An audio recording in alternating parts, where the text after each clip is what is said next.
Processo judicial eletrônico é implantado na Vara do Trabalho de Cacoal, interior de Rondônia. E na entrevista do programa de hoje, eu vou conversar com o advogado e professor Joelson Dias, que vai falar sobre reforma política e eleitoral e a promoção da cidadania com a participação popular. É o Justiça e Cidadania que está no ar.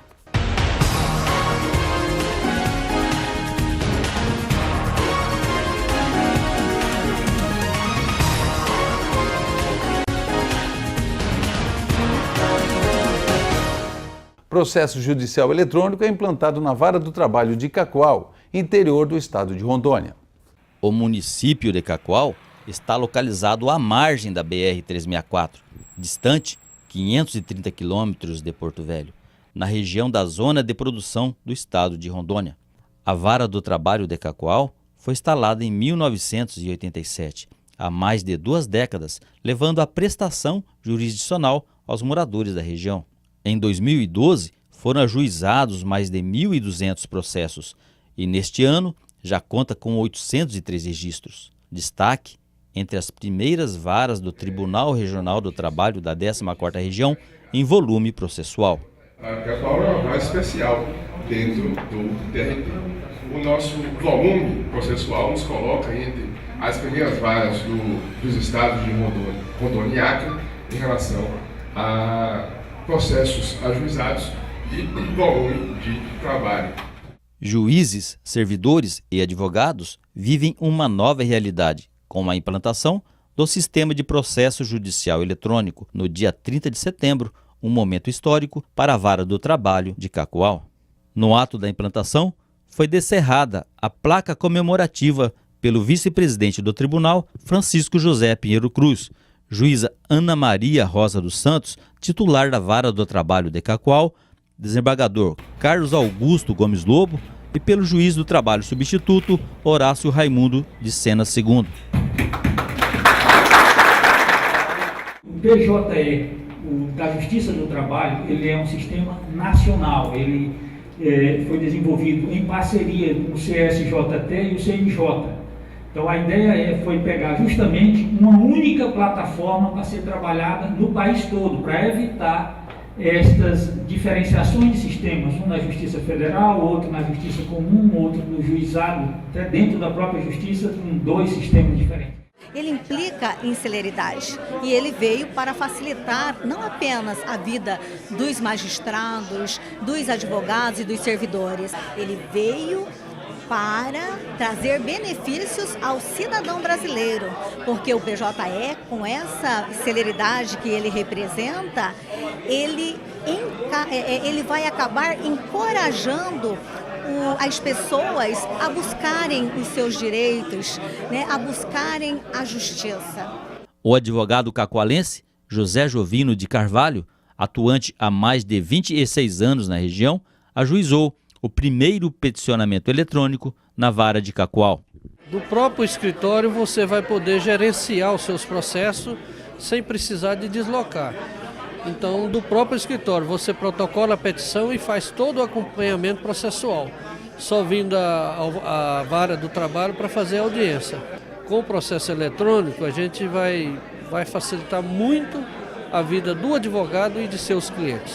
É uma facilidade muito maior para os jurisdicionados, principalmente os advogados, que são os operadores diretos do processo, né?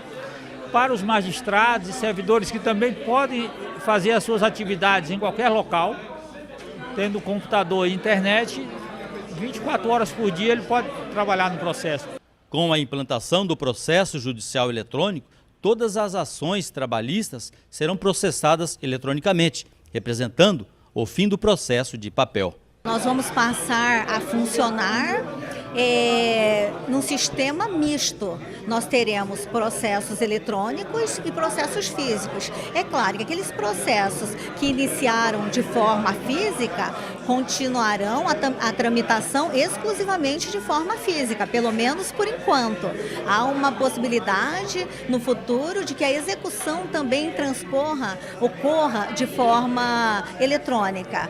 Foi apresentado o primeiro processo físico ajuizado na Vara de Cacoal no dia 10 de agosto de 1987, pelo advogado Antônio Paulo dos Santos. Uma exposição mostra equipamentos que marcaram a evolução tecnológica, que possibilitou o funcionamento da Justiça do Trabalho até os dias atuais.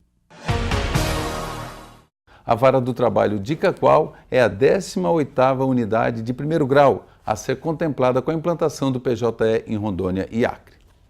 Ele é ex-ministro substituto do Tribunal Superior Eleitoral, mestre em Direito pela Universidade de Harvard, integrante da Comissão Nacional de Relações Internacionais do Conselho Federal da OAB e professor Joelson Dias. É o nosso entrevistado do programa de hoje. Dr. Joelson, seja bem-vindo ao programa Justiça e Cidadania. Eu é que agradeço o convite, Celso. Doutor Joelson, até tão jovem falando aqui, ex-ministro substituto do TSE, tão jovem e ministro do TSE, como que foi, e ex-ministro, e como que essa posição, no sentido da nomeação, como que funciona essa nomeação para o TSE, no sentido que o senhor como advogado, né? Isso certamente é uma das grandes conquistas da advocacia brasileira. Apesar de não ser propriamente a lista feita pela OAB, pelo Conselho Federal da OAB, afinal a lista vem do Supremo Tribunal Federal, por força do que diz a nossa Constituição, e, claro, é um reconhecimento ao trabalho, à atuação do advogado eleitoral antes de qualquer outra coisa.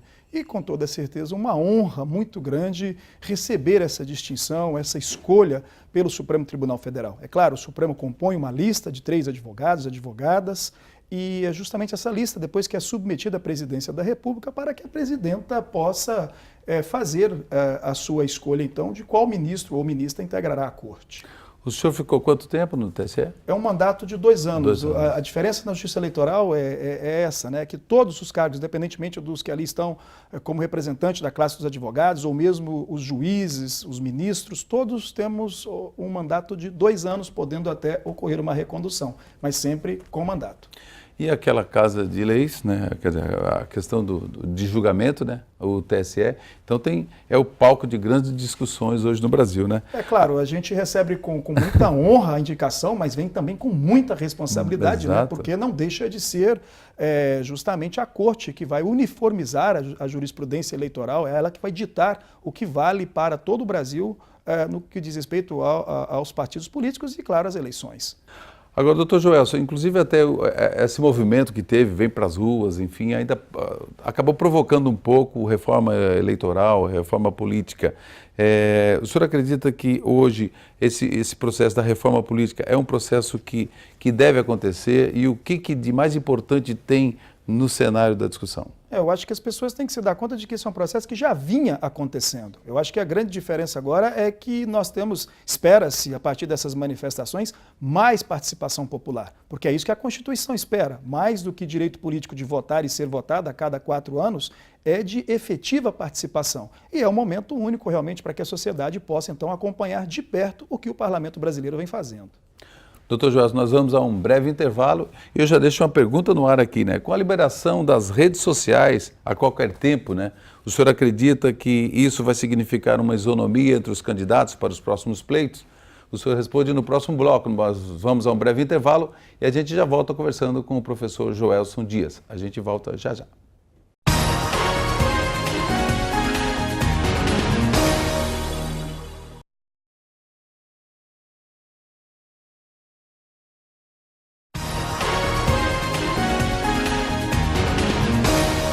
Estamos de volta agora para o segundo bloco, a entrevista com o professor Joelson Dias, que fala sobre reforma política e eleitoral. Doutor Joelson, nós deixamos aqui uma pergunta no ar que é exatamente sobre as redes sociais, que realmente hoje tem uma influência forte, tem um debate democrático aí, ou seja, pelo menos uma inserção da população como um todo nas redes sociais. O que isso vai significar, quer dizer, já que está liberada a qualquer tempo, né? Isso vai fazer alguma diferença? É possível dizer que haverá uma isonomia entre os candidatos? Eu acho que são 2 momentos e 2 situações distintas. O momento realmente que a Justiça Eleitoral entendeu que mesmo nas redes sociais, no YouTube, no Twitter, não se podia, por exemplo, no Facebook, fazer qualquer tipo de propaganda eleitoral antecipada, não se podia usar a rede para isso. E uma última decisão do tribunal que, enfim, já não é mais exatamente como ele pensava antes, como o tribunal pensava antes. Agora, também isso não me parece que, além do debate, da discussão, da troca de ideias, se possa pura e simplesmente partir para verdadeiro proselitismo político, ou se aproveitar daquele espaço, por exemplo, para macular, injuriar, ofender o adversário político. Então, acho que vai ser, assim, é muito importante o uso equilibrado desse espaço. Claro que enquanto fomentar o debate, a discussão, a troca de ideias, é mais do que recomendável mesmo, para que as pessoas possam antecipar o conhecimento daquele partido, daquele candidato da sua preferência, reclamar propostas que possam ser implementadas, defendidas, mas eu tenho certeza que a Justiça Eleitoral também saberá coibir se usar desse espaço, por exemplo, para um mero proselitismo político. Afinal, quem é mais abastado, tem mais dinheiro, mais recursos, pode, por exemplo, usar de provedores, usar de páginas na internet em franco desfavorecimento àqueles que não dispõem dos mesmos recursos. Quem, por exemplo, explora naturalmente uma dessas redes como apresentador, como comentarista, também é claro que vai ter que se buscar um equilíbrio justamente para que todos, candidatos e candidatas, os partidos tenham ali a igualdade de oportunidades. Como o senhor bem falou, né? Se for para ofender ou para, enfim, para macular a imagem de alguém, aí é outro departamento. Exato. Eu acho que vai se entender até que o fato de divulgar que fulano é candidato ou candidata, talvez isso já não seja mais considerado propaganda eleitoral antecipada. Parece que esse o viés a indicar aí um último julgado da Justiça Eleitoral, do TSE mais propriamente dito.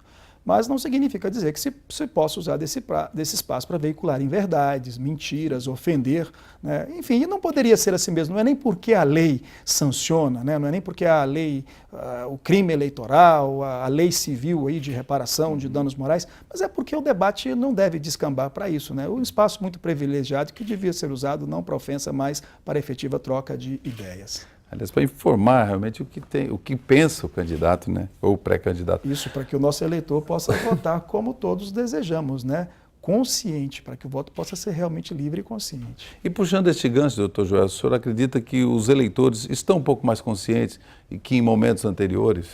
Definitivamente, isso já é histórico. A gente é muito ansioso, a gente não espera as coisas às vezes amadurecerem. Nós passamos por um regime muito largo, longo de exceção, de ditadura. É natural que algumas eleições se fizessem necessárias para que o eleitor se conscientizasse melhor de como funciona o sistema, o que é efetivamente votar num deputado e votar numa legenda e com isso eleger um outro, por exemplo, o funcionamento das coligações, a questão da compra do voto, saber que essa é uma prática vedada, que isso é um ilícito. Isso foram necessárias algumas eleições para que essa conscientização fosse se formando. Eu acho que agora nós estamos efetivamente como que num cruzamento.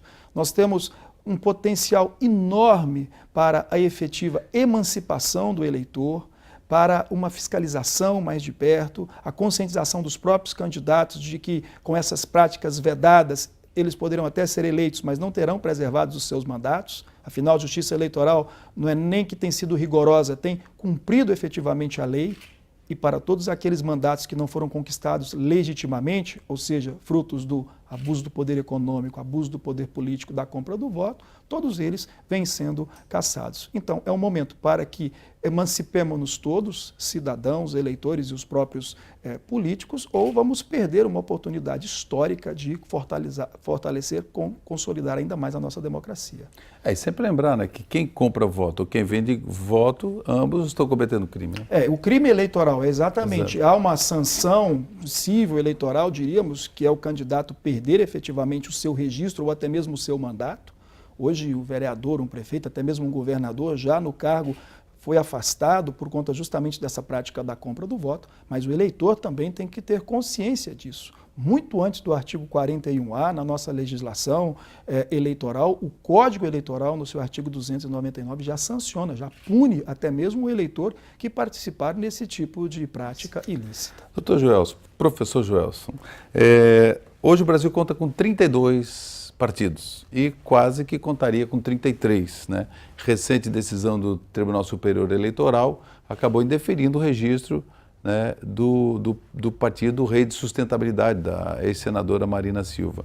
Esse cenário com 32 partidos e também sobre essa decisão recente do TSE. Qual a sua impressão e como que o senhor vê essa questão do pluralismo dos partidos e os novos partidos, que foram criados 2 recentemente? Pronto, esse para mim é o ponto-chave a partir do qual essa questão tem que ser discutida, do pluralismo, da diversidade. A Constituição brasileira já no seu primeiro artigo fala justamente desse pluralismo. E é claro que esse pluralismo vai levar eventualmente ao pluripartidarismo.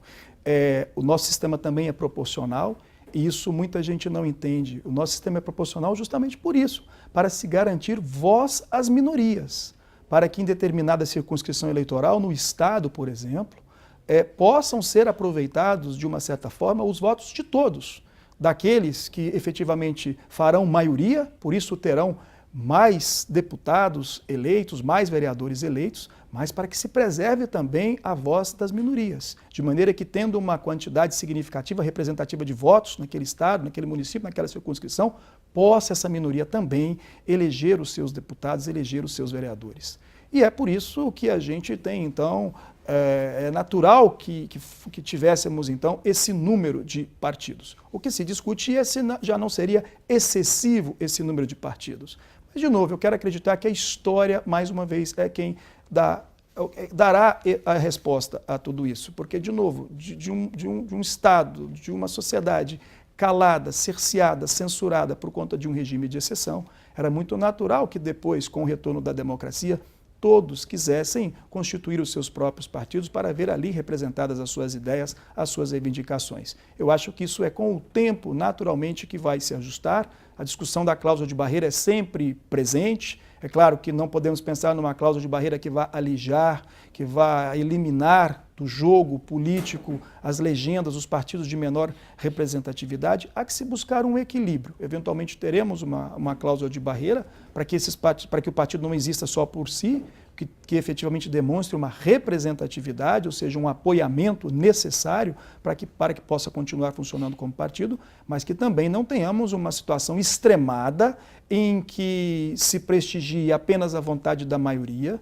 no mais absoluto detrimento da minoria, porque aí esses grupos sociais vulneráveis, todos eles estariam absolutamente ameaçados na sua representatividade, na sua representação no parlamento. Professor Joelson, e uma coisa, com relação aos índices de abstenções nas eleições, isso tem certos estados que até é maior ou menor. Eu deixo uma pergunta no ar aqui para o próximo bloco. O senhor acha que seria a hora de debater o fim da obrigatoriedade do voto no Brasil? O senhor responde no próximo bloco. Vamos para mais um intervalo e a gente volta já já, conversando aqui com o professor e advogado Joelson Dias. A gente volta já já.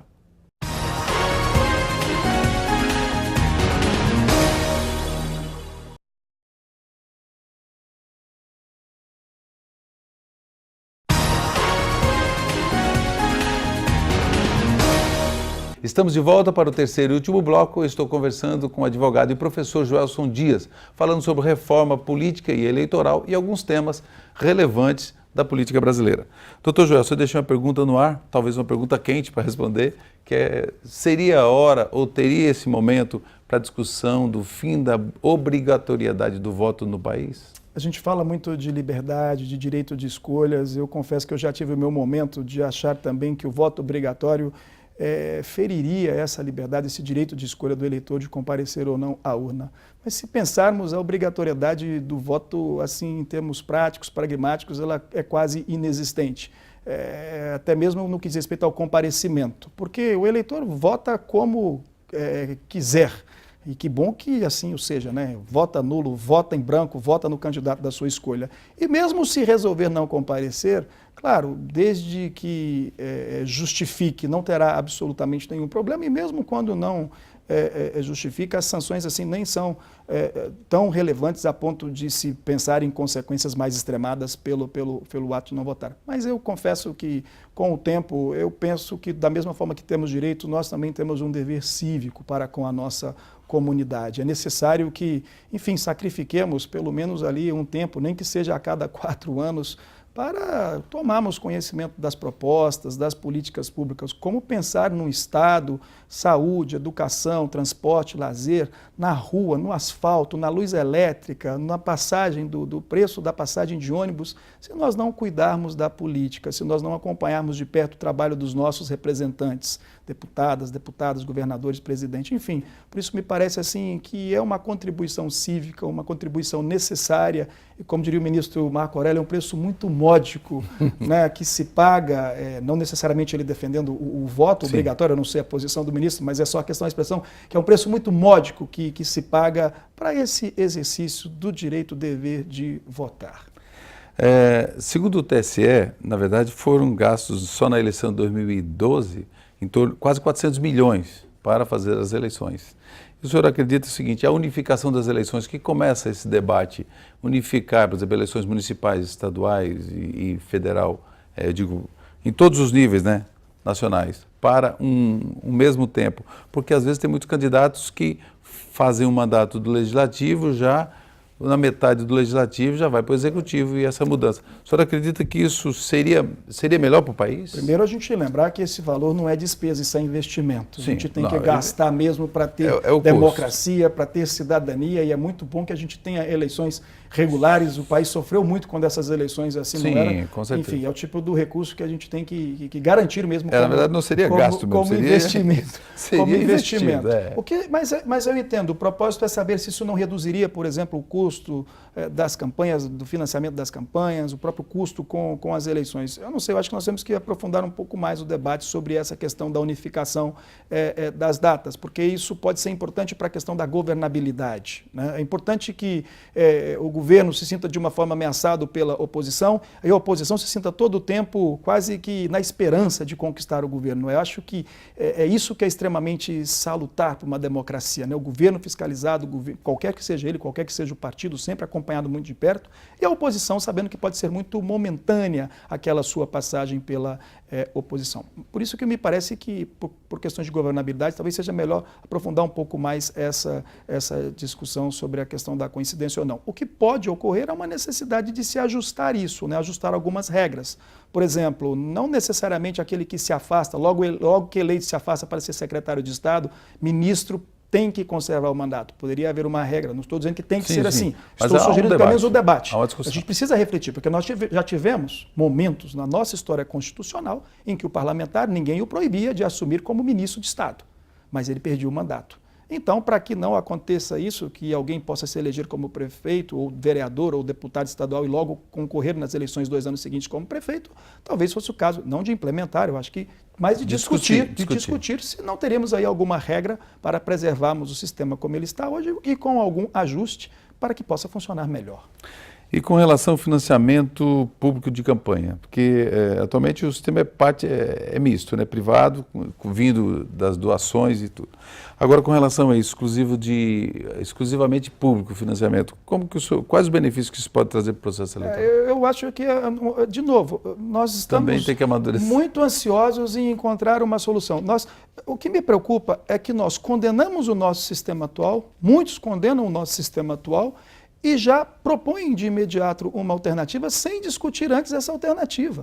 É isso que me preocupa, e não pode ser um mero experimento. Nós temos que ter certeza que, se adotarmos uma alternativa, já saberemos de antemão quais as dificuldades, quais os problemas enfrentaremos com aquela alternativa, porque não há sistema perfeito, ideal perfeito, essa aqui é a verdade. Todos têm aí as suas complicações, as suas dificuldades. O que precisamos é aprofundar essa discussão. E outra, também não sei por que temos esse maniqueísmo, tem que ser público ou tem que ser privado. Há uma série de alternativas que podem ser, pelo menos, discutidas, debatidas e, quiçá, implementadas antes de decidirmos por esse maniqueísmo. Por exemplo, estabelecer valores fixos, quanto é que se pode gastar com cartazes, com panfletos, com um programa na televisão, estabelecermos valor fixo para uma doação, em vez de percentuais para a empresa, percentuais para o indivíduo, valores em espécie, talvez proibir a contribuição das empresas, como querem alguns, mas deixar a contribuição das pessoas. Enfim, há uma série de alternativas a serem discutidas que me parece precisa ocorrer essa discussão com toda certeza antes de definirmos.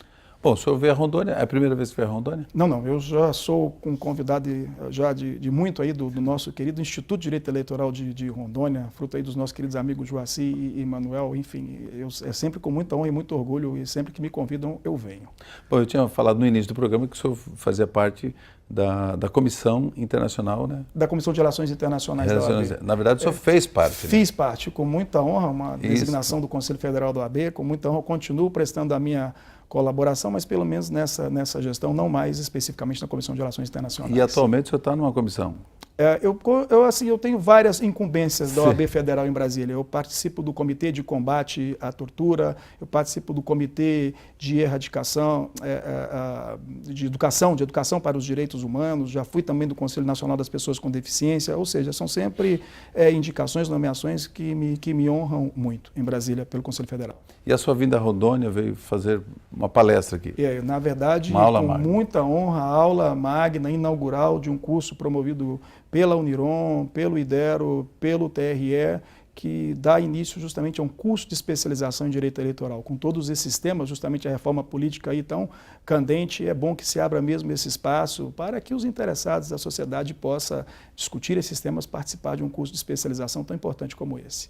Doutor Joelson, obrigado. Eu gostaria de deixar aqui os microfones para as suas considerações finais, agradecendo aqui o senhor ter aceito o nosso convite. Muito pelo contrário, o agradecimento é todo meu pela honra do convite, é um espaço muito importante esse do TRT, da 14ª Região, esse seu programa tão bem conduzido. Nós precisamos mesmo de momentos como esse, de debate, de reflexão, de discussão, enfim, de afirmação da cidadania como esse que o seu programa oferece. Muito obrigado. Obrigado também, a gente está sempre aqui à disposição.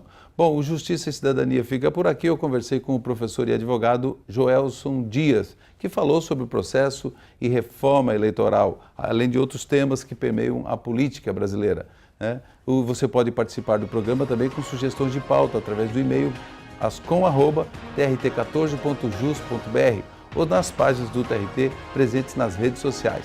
Muito obrigado pela sua audiência e até o próximo programa.